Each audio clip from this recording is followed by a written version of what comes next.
Good morning and welcome to your Farm and Home Show. My name is Joanna Coles, and this morning we're visiting with Jason Phillips. He's the Simpson County Extension Agent for Agriculture and Natural Resources. Good morning, Jason. Good morning, Joanna. Well, Jason, a lot of times we've had a lot of weeds happen. We see them out there, but we think it might be too late to do anything about them. But there are a few weeds that we actually can still do something about. Fall can be a great time to control certain perennial weeds and biennial weeds. So with a systemic herbicide. There's a few things we need to bear in mind when doing this, but and it depends on our target weeds for sure. Okay, so what would be your suggestion for people who have weeds in their pastures to first identify those? First, we need to identify those to see if fall herbicide application would be warranted. If you do have some of those target species, when we're looking at perennial weeds, wild garlic would be one, dandelion would be one, and chicory would probably be the top three at this time of year that we're looking at in terms of perennial weeds. And then when we get to biennials, which I feel like, late October through November is really the prime time to control our biennial weeds, such as bull thistle, Canada thistle, musk thistle, plumeless thistle, and then problematic weeds such as poison hemlock.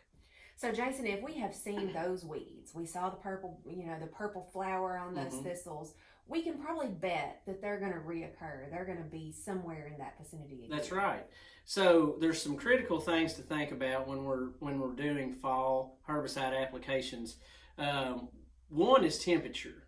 We need to be mindful when we put it on, if we're making an application in October or November, that we're going to have some daytime highs that are at a minimum in the 50s for a few days in a row. The key is still for that weed to actively be growing. This is a systemic herbicide such as products containing 2,4-D or glyphosate or triclopyr. And so those are the products that we're going to want to use, but we need to be sure that that plant is actively growing in order for the herbicide to do its job. So we want to keep an eye on the forecast and really pick out some days that are going to be warmer. But like you said, if you've noticed it there previously, obviously when it's blooming, whether it be poison hemlock or thistle, they're easier to identify when they're blooming, but then they're going to be back in those areas. And they're much easier to kill when they're in the rosette stage rather than in the spring when they're starting to try to make seed. And Jason, in the spring, sometimes in Kentucky, those weeds can get away from us. They get tall and they're blooming before we even know it. But now we know they're there. They're in a different form, though. And so if people have trouble identifying those, what would be your recommendation? To take pictures and send them to their county extension agent or bring samples in? What would be the best way? Either way. First off, I would just recommend taking pictures and sending those to your local county extension office. Be sure to get good photos up close where that they can easily be identified. But if you would like to dig a plant, the more of the plant that you dig up and bring in, the better, because sometimes that root system can help the county agent to identify what weed it is that we're dealing with.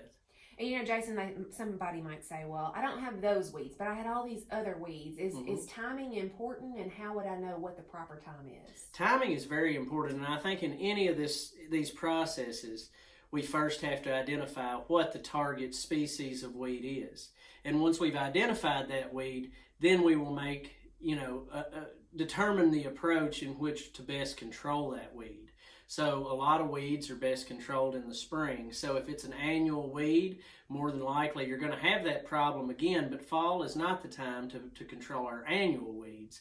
So we'll want to go back out in the spring and look for those particular weeds, or contact your local county extension agent and maybe schedule a farm visit or something along those lines.